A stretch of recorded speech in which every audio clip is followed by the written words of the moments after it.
Hi friends, എല്ലാവർക്കും ചപ്പാത്തി ഉണ്ടാക്കാൻ അറിയാം. അതിൽ പലർക്കും ചപ്പാത്തി മയത്തിൽ കിട്ടുന്നില്ലെന്നും 2 ലെയറായിട്ട് കിട്ടുന്നില്ലെന്നും പരാതിയുണ്ട്. അങ്ങനെയുള്ളവർക്ക് ഞാൻ പറയുന്ന ഈ 3 രീതി ഒന്ന് ചെയ്തു നോക്കാവുന്നതാണ്. തീർച്ചയായിട്ടും ഈ 3 രീതിയിൽ ചെയ്താലും ചപ്പാത്തി നല്ല മയത്തിൽ തന്നെ കിട്ടും. ഞാനിവിടെ പച്ചവെള്ളത്തിലും ചൂടുവെള്ളത്തിലും മാവ് കുഴയ്ക്കുന്ന രീതിയാണ് കാണിക്കുന്നത്.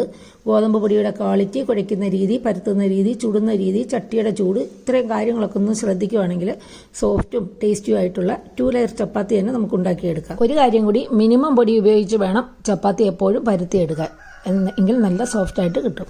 ഇപ്പോൾ വീഡിയോ ഉപകാരപ്രദമാകുന്നുവെങ്കിൽ ലൈക്കും കമൻറ്റും ഷെയറും ഒക്കെ ഒന്ന് ചെയ്ത് സപ്പോർട്ട് ചെയ്യണേ. തങ്കംസ് ഫാമിലി കിച്ചൻ്റെ പുതിയൊരു വീഡിയോയിലേക്ക് എല്ലാവർക്കും സ്വാഗതം. പച്ചവെള്ളത്തിലും ചൂടുവെള്ളത്തിലും ചപ്പാത്തി കുഴയ്ക്കുമ്പോൾ മയത്തിലും ടേസ്റ്റിലും ഒക്കെ നല്ല വ്യത്യാസം ഉണ്ടാകും. പച്ചവെള്ളത്തിൽ കുഴയ്ക്കുന്ന ചപ്പാത്തി നല്ല സോഫ്റ്റാണ്, സാധാരണ ചപ്പാത്തിയുടെ ടേസ്റ്റും ആയിരിക്കും. ചൂടുവെള്ളത്തിൽ കുഴയ്ക്കുമ്പോൾ വളരെ സോഫ്റ്റുമാണ്, ടേസ്റ്റ് കുറച്ച് വ്യത്യാസമുള്ളതാണ്. ചെറിയ കുട്ടികൾക്കും പ്രായമായവർക്കും ഒക്കെ ചൂടുവെള്ളത്തിൽ കുഴയ്ക്കുന്ന ചപ്പാത്തി നല്ല ഉപകാരപ്രദമായിരിക്കും. അത് വേഗത്തിൽ കഴിക്കാനും ദഹിക്കാനും ഒക്കെ എളുപ്പമുണ്ട്, നല്ല മയമുള്ളതായിരിക്കും. നിങ്ങൾ ചപ്പാത്തി ഉണ്ടാക്കിയിട്ട് കാസറോളിലൊക്കെയാണ് വെക്കുന്നതെങ്കിൽ അതിനകത്ത് ഒരു കോട്ടൺ തുണി കൂടി വയ്ക്കുക. വൃത്തിയുള്ളൊരു കോട്ടൺ തുണി കൂടി അതിൻ്റെ ഏറ്റവും അടിയിലോ മുകളിലോ എവിടെയെങ്കിലും വയ്ക്കുകയാണെങ്കിൽ ചപ്പാത്തിയിൽ വെള്ളപ്പിടുത്തം ഉണ്ടാവില്ല, നല്ല സോഫ്റ്റും ആയിരിക്കും. ആദ്യം നമുക്ക് ചൂടുവെള്ളത്തിൽ കുഴയ്ക്കുന്ന ചപ്പാത്തി നോക്കാം. അപ്പോൾ ഒരു പാത്രത്തിലേക്ക് 1/4 കപ്പ് വെള്ളം ഒഴിച്ച് ആവശ്യത്തിന് ഉപ്പും പിന്നെ കുറച്ച് നെയ്യോ വെളിച്ചെണ്ണ ഏതെങ്കിലും 1 ടീസ്പൂൺ ഒഴിച്ചിട്ട് വെള്ളം നന്നായിട്ട് ചൂടാക്കണം. അപ്പം 1/4 കപ്പ് വെള്ളം വയ്ക്കുന്നത് 1.5 കപ്പ് പൊടിക്ക് വേണ്ടിയിട്ടാണ്. അപ്പം പൊടി നമ്മൾ എത്രയാണ് പൊടി എടുക്കുന്നത് അതിൻ്റെ പകുതിയാണ് വെള്ളം 2 രീതിയിലും ഉണ്ടാക്കുമ്പോൾ നമ്മൾ ചേർക്കുന്നത്, പച്ചവെള്ളത്തിലായാലും ചൂടുവെള്ളത്തിലായാലും. ഇതിപ്പം വെള്ളം നന്നായിട്ട് ചൂടായി കഴിയുമ്പോൾ അതിൽ നിന്ന് 1 ടീസ്പൂൺ പൊടി എടുത്ത് നന്നായിട്ട് അതൊന്ന് ഇളക്കി ഒന്ന് കലക്കിയെടുക്കുക. നല്ല ഇച്ചിരി കട്ടയൊക്കെ കിടന്നാലും കുഴപ്പമൊന്നുമില്ല. ഒന്ന് ഇളക്കിയെടുത്തതിന് ശേഷം സ്റ്റൗ ഓഫ് ചെയ്യാം. സ്റ്റൗ ഓഫ് ചെയ്തതിന് ശേഷം മാത്രമാണ് നമ്മൾ ബാക്കി പൊടി കൂടി ഇടുന്നത്. ബാക്കി പൊടി എല്ലാം ഒന്നിച്ചിട്ടതിന് ശേഷം എല്ലാം നല്ലതുപോലെ സ്പൂൺ കൊണ്ട് ഇളക്കി യോജിപ്പിക്കുക. ഇപ്പം നമുക്ക് തോന്നും വെള്ളമയമൊക്കെ കൂടുതലാണെന്ന്, അതൊന്നും കുഴപ്പമില്ല, നല്ല ചൂടായിട്ടാണ് ഇതിരിക്കുന്നത്. ഇത് ഇനി കുറച്ച് സമയത്തേക്ക് അടച്ചു വയ്ക്കുക. ഇത് അടച്ചു വെച്ചതിന് ശേഷം ചെറിയ ചൂട്, അതായത് നമുക്ക് കുഴയ്ക്കാൻ പറ്റുന്ന ഒരു പാകത്തിനുള്ള ചൂടാവുമ്പോൾ മാത്രം ഇത് എടുത്ത് വെച്ച് കുഴയ്ക്കുക. അപ്പോൾ അതിന് മുമ്പ് നിങ്ങൾ കുഴയ്ക്കുവാണെങ്കിൽ കൈയൊക്കെ ചൂടാവും. തണുത്ത് പോയി കഴിഞ്ഞ് കുഴയ്ക്കുമ്പോൾ അതിന് ആ മയം കിട്ടത്തില്ല, കുഴച്ചെടുക്കാൻ ഒരല്പം കയ്യിലൊക്കെ ഒട്ടിപ്പിടിക്കുകയും ചെയ്യും. ആ ചെറിയ ചൂടോടുകൂടി തന്നെ കുഴയ്ക്കണം, അത് നിർബന്ധമാണ്. അപ്പോൾ ഇതിപ്പോൾ ചെറിയ ചൂടിൽ ആണ് ഞാൻ കുഴച്ചെടുക്കുന്നത്. പാത്രത്തിനൊക്കെ ചെറിയ ചൂട് കാണും, അതൊന്നും ഒരു കുഴപ്പമില്ല, കൈ പൊള്ളാത്ത ചൂടായിരിക്കണമെന്ന് മാത്രം. നന്നായിട്ട് തേച്ച് കുഴച്ചെടുക്കുക. അപ്പോൾ ഈ പാത്രത്തിലൊക്കെ കുറച്ച് പറ്റിയിരിക്കും, അത് കുഴപ്പമില്ല, നമ്മൾ ആ പാത്രത്തിൽ തന്നെ എടുത്തത് കൊണ്ടാണ്. ഇനി നിങ്ങൾക്ക് ഈ പാത്രത്തിൽ നിന്ന് മാറ്റി വേറൊരു പാത്രത്തിലേക്ക് വേണമെങ്കിലും എടുക്കാം.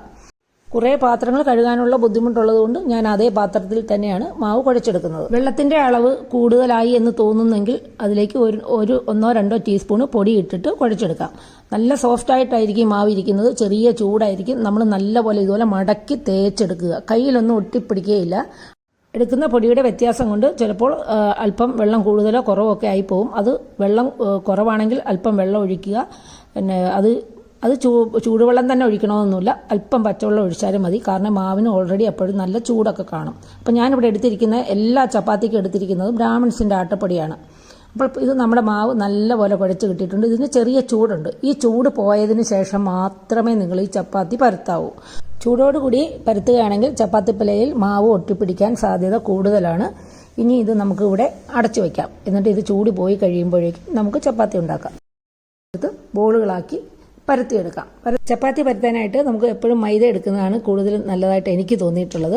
അപ്പോൾ മൈദ തീർത്തും ഒഴിവാക്കേണ്ടവർക്ക് ഗോതമ്പ് പൊടി എടുക്കാം. ഗോതമ്പ് പൊടിക്ക് ഒരു തരിതരിപ്പുള്ളത് കൊണ്ട് ഈ ചപ്പാത്തി പരത്തുമ്പോൾ നമുക്ക് കൂടുതൽ പൊടി ആവശ്യമായിട്ട് വരും. ചപ്പാത്തി മൈദ ആകുമ്പോൾ കുറച്ച് പൊടി മതി. ചൂടുവെള്ളത്തിൽ കുഴച്ചെടുക്കുന്ന ചപ്പാത്തി മാവ് പരത്താനായിട്ട് പൊടി ആവശ്യമാണ്. പച്ചവെള്ളത്തിൽ മാവ് കുഴയ്ക്കുന്ന 2 രീതി കാണിക്കുന്നതിൽ ഒരെണ്ണത്തിൽ 1 സ്പൂണ് പൊടി പോലും ആവശ്യമില്ലാതാണ് നമ്മൾ ചപ്പാത്തി പരത്തിയെടുക്കുന്നത്. അതുകൂടി ഒന്ന് കാണണേ. ഇനി ഈ ചൂടുവെള്ളത്തിൽ കുഴയ്ക്കുന്ന ചപ്പാത്തി ചുട്ടെടുക്കുമ്പോൾ അല്പ കാര്യങ്ങൾ കൂടി ശ്രദ്ധിക്കണം. ആദ്യം ചട്ടി നല്ലപോലെ ചൂടായി കഴിഞ്ഞിട്ട് മീഡിയം ഫ്ലെയിമിലേക്ക് മാറ്റിയിട്ട് നമ്മൾ ചപ്പാത്തി അതിലേക്ക് ഇടുക. ഇതിൽ ചുളുക്കൊന്നും വരാതെ നേരെ വീഴുന്ന രീതിയിൽ വേണം അതിൽ ഇട്ട് കൊടുക്കാൻ. അതിനുശേഷം ഒരു 30 സെക്കൻഡ് കഴിഞ്ഞിട്ട് നമ്മളിത് മറിച്ചിട്ട് കൊടുക്കുക. ഇങ്ങനെ മറിച്ചിടുന്ന സമയത്ത് അതിൻ്റെ ഒരു സൈഡ് നല്ല ഒരു ചെറിയൊരു വൈറ്റ് കളറിൽ ലെയർ പോലെ വെന്തിരിക്കും. നിങ്ങൾക്കിപ്പോൾ മറിച്ചിടുമ്പം കാണാം, ഇതാ കണ്ടോ, ഒരു വൈറ്റ് കളർ, ഒരു സൈഡ് വൈറ്റ് കളറായി എന്ന് വെച്ചാൽ ഒരു സൈഡ് ചെറുതായിട്ട് വെന്ത് കിട്ടിയിട്ടുണ്ട്. ഫ്ലെയിം മീഡിയം ഇതിൽ തന്നെ ആയിരിക്കണം ഇടേണ്ടത്. ലോ ഫ്ലെയിമിൽ ഇട്ട് കഴിഞ്ഞാൽ ചപ്പാത്തിക്ക് നല്ല കട്ടിയായി പോകും. ഇനി ഈ ചപ്പാത്തി നമ്മൾ മറിച്ചിട്ടതിന് ശേഷം അനക്കരുത്, അങ്ങനെ തന്നെ ഇടുക. അതിൽ നിറച്ച് ബബിൾസ് ഉണ്ടായി കഴിയുമ്പോൾ മാത്രം ഇത് തിരിച്ചിടുക. ഇല്ലെങ്കിൽ ഈ ബബിൾസ് ഉണ്ടാകാൻ ബുദ്ധിമുട്ടാണ്. ബബിൾസ് ഉണ്ടാകാൻ ബുദ്ധിമുട്ടാകുമ്പോൾ ആ സൈഡ് വെന്ത് കിട്ടാനും ബുദ്ധിമുട്ടാണ്. നോക്കിക്കേ, ഉണ്ടോ? ഇതാ ഈ ഓരോ ഡാർക്കായിട്ട് കാണുന്നതല്ല, ഓരോ ബബിൾസ് വന്നതാണ്. ഇപ്പോൾ നമ്മൾ തിരിച്ചിട്ട് കഴിയുമ്പോൾ ചപ്പാത്തി തനിച്ച്, ഈ ചൂടുവെള്ളത്തിലെ ചപ്പാത്തി ആകുമ്പോൾ ഇനി നമ്മൾ അധികം പ്രസ്സൊന്നും ചെയ്ത് കൊടുക്കണ്ട, തനിച്ച് പൊങ്ങി കിട്ടും. സൈഡ് വേണമെങ്കിൽ ഒന്ന് ചെറുതായിട്ട് ഇതുപോലൊരു തുണി വെച്ചിട്ടൊന്ന് ചെറുതായിട്ട് പ്രസ് ചെയ്ത് കൊടുക്കുക. ഇപ്പോൾ 2 ചപ്പാത്തി റെഡി ആയിട്ടുണ്ട്. എല്ലാ ചപ്പാത്തിയും ഇങ്ങനെ ചുട്ടെടുക്കുക. ഈ ചപ്പാത്തി എത്ര സോഫ്റ്റ് ആണെന്ന് കണ്ടല്ലോ. ഇനി നമുക്ക് അടുത്ത രീതി നോക്കാം. ഇത് ഞാനൊരു 3 ചപ്പാത്തിക്ക് വേണ്ടിയിട്ട് കുഴച്ചതാണ്. ഇത് 3 പ്രാവശ്യമായിട്ടാണ് ഓരോ രീതിയും കാണിക്കുന്നത്, അതുകൊണ്ടാണ് ഈ അളവുകൾ വ്യത്യാസം വരുന്നത്. അപ്പോൾ ഇത് ഞാനൊരു 3 ചപ്പാത്തിക്ക് വേണ്ടിയിട്ട് കുഴച്ചതാണ്. അതിന് 1/2 കപ്പ് പൊടിയാണ് എടുത്തിരിക്കുന്നത്. ആദ്യം പൊടി പാത്രത്തിലേക്ക് ഇടുന്നു. എന്നിട്ട് അതിലേക്ക് നമ്മൾ ഉപ്പും 1 സ്പൂൺ നെയ്യും ചേർക്കുന്നു. നെയ്യ് പൊടിയുടെ എല്ലാ ഭാഗത്തും ഒരുപോലെ പിടിച്ചു കിട്ടാൻ വേണ്ടിയിട്ട് അത് നന്നായിട്ട് ഇളക്കി യോജിപ്പിക്കുക. കൈകൊണ്ടൊന്ന് തിരുമ്മി യോജിപ്പിക്കുക. ഇതുപോലെ ഒന്ന് ഇളക്കി നന്നായിട്ട് അതെല്ലായിടത്തും ഒരുപോലെ വരാൻ വേണ്ടിയിട്ട് യോജിപ്പിക്കുക. ഈ പൊടിയുടെ പകുതി അളവിൽ വെള്ളം എടുക്കുക. പകുതി അളവിൽ കൂടരുത്, അല്പം 1 സ്പൂൺ കുറഞ്ഞാലും കൂടരുത്. പൊടിയിലേക്ക് വെള്ളം കുറേശ്ശെ ഒഴിച്ചു കൊടുത്തിട്ടാണ് നമ്മളിത് കുഴച്ചെടുക്കുന്നത്. ഒന്നിച്ചൊഴിച്ചു കൊടുക്കരുത്. ആദ്യം ഒരിടത്തേക്ക് മാത്രം വെള്ളം കുറച്ചൊഴിച്ചു കൊടുക്കുക. എന്നിട്ട് അവിടെയുള്ള പൊടിയിൽ ഫുള്ള് നന്നായിട്ട് നനച്ചതിന് ശേഷം മൊത്തത്തിൽ നനച്ചെടുക്കുക. ഒന്നുകൂടെ പറയാം, വെള്ളം ഇതുപോലെ ഒരു ഭാഗത്തേക്ക് മാത്രം ഒഴിച്ചു കൊടുക്കുക. എന്നിട്ട് ആ ഭാഗത്തെ പൊടിയിൽ നല്ലതുപോലെ ആ വെള്ളം പറ്റിച്ചെടുത്ത് കുഴച്ചതിന് ശേഷം പൊടിയിൽ മൊത്തത്തിലെടുത്ത് ഇതുപോലെ കുഴച്ചെടുക്കുക. എടുക്കുന്ന പൊടിയുടെ അളവിൻ്റെ പകുതി വെള്ളം കറക്റ്റായിരിക്കും. അല്പം പൊടിയുടെ വ്യത്യാസം അനുസരിച്ച് അല്പം സ്വല്പം അങ്ങോട്ടോ ഇങ്ങോട്ടോ ഒക്കെ നീങ്ങാം. അത് നമ്മൾ അതിനനുസരിച്ച് പൊടി കൂട്ടിയോ വെള്ളം കൂട്ടിയോ ഒക്കെ കൊടുത്ത് അഡ്ജസ്റ്റ് ചെയ്യുക. അങ്ങനെ നമ്മൾ ആ മാവ് കുഴച്ചെടുത്തിട്ടുണ്ട്. ഇത് 3 ചപ്പാത്തിയുടെ മാവാണ്. അതായത് 1 കപ്പ് പൊടിക്ക് 6 ചപ്പാത്തിയാണ്. ഇത് 1/2 കപ്പ് പൊടി എടുത്തപ്പോൾ കറക്റ്റ് 3 ചപ്പാത്തി. 1 കിലോ ഗോതമ്പ് പൊടിക്ക് 40 ചപ്പാത്തിയാണ് പൊതുവെ കണക്ക് പറയുന്നത്. വലിപ്പത്തിനനുസരിച്ച് വ്യത്യാസം ഉണ്ടാകാം. ഇനി നമുക്ക് അടുത്ത രീതി നോക്കാം. ഒരു പാനിലേക്ക് ചപ്പാത്തിക്ക് ആവശ്യമായ ഉപ്പ് ചേർക്കുക. ഇനി അതിലേക്ക് വെള്ളം ഒഴിച്ചു കൊടുക്കുന്നുണ്ട്. 1/2 കപ്പ് വെള്ളമാണ് ഞാൻ ഒഴിച്ചു കൊടുത്തിട്ടുള്ളത്. അല്പം മാറ്റി വയ്ക്കുന്നുണ്ട്.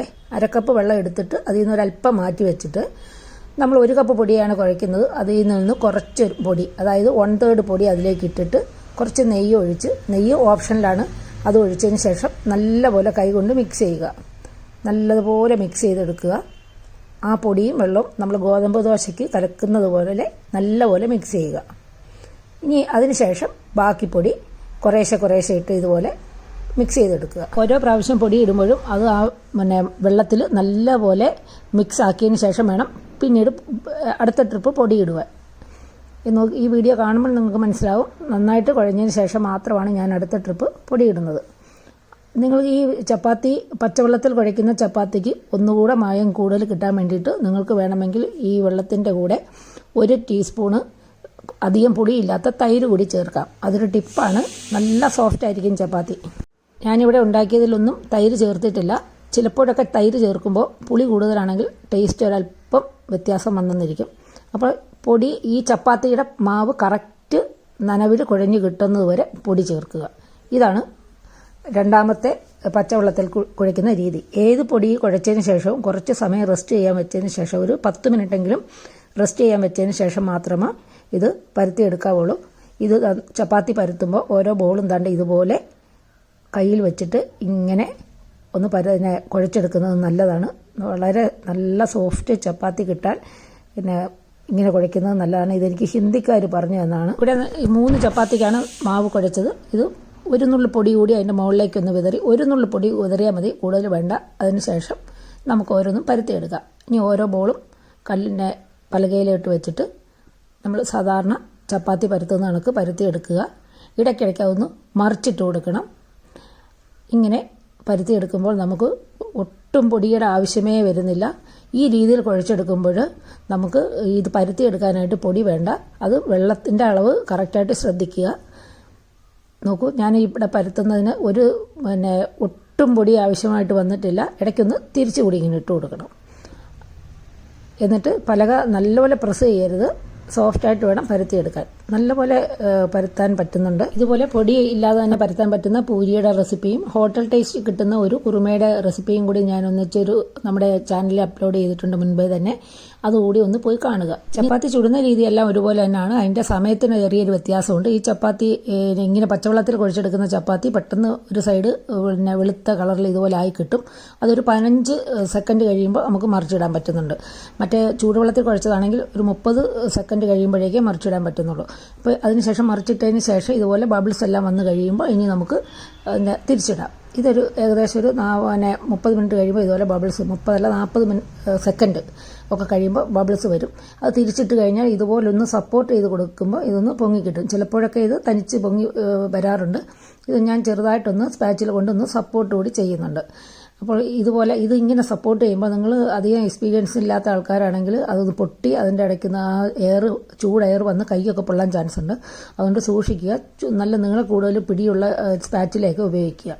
അല്ലെങ്കിൽ ഇപ്പോൾ ഇതുപോലെയൊക്കെ എൻ്റെ കൈയൊക്കെ ഒരുപാട് തവണ ചൂട് കാറ്റടിച്ച് പൊള്ളിയിട്ടൊക്കെയാണ് നമ്മൾ ഈ ചപ്പാത്തി നല്ലതുപോലെ ഉണ്ടാക്കാൻ പഠിച്ചത്. അല്പം നെയ്യൊക്കെ ചേർത്തിട്ട് കൂടുതൽ ടേസ്റ്റി ആക്കാം. പിന്നെ ചോറ് അരച്ച് ചേർക്കുക, പഴം ചേർക്കുക, തൈര് ചേർക്കുക, ഇങ്ങനെയൊക്കെ ഓരോന്ന് ചേർത്തിട്ട് ചപ്പാത്തി ഉണ്ടാക്കുമ്പോൾ ടേസ്റ്റ് ചെറിയ ചെറിയ വ്യത്യാസങ്ങൾ വരുമെങ്കിലും ഒന്നുകൂടി സോഫ്റ്റായിട്ട് കിട്ടുന്നു. ടേസ്റ്റ് അല്പം വ്യത്യാസം ഉണ്ടെങ്കിലും ചൂടുവെള്ളത്തിൽ കുഴച്ചെടുക്കുന്നതിനാണ് കൂടുതൽ സോഫ്റ്റ്നെസ്. അപ്പോൾ ഈ ചപ്പാത്തി 2 നിങ്ങൾ മുറിച്ച് കാണിക്കാം. നോക്കൂ എത്ര സോഫ്റ്റാണെന്ന്. ഈ രീതിയിൽ ഏതെങ്കിലും ഒരെണ്ണം ആർക്കെങ്കിലും ഒക്കെ ഉപകാരപ്പെട്ടേക്കാം. അപ്പോൾ മറ്റൊരു റെസിപ്പിയുമായി വരുന്നവരെ stay healthy and happy. Thank you.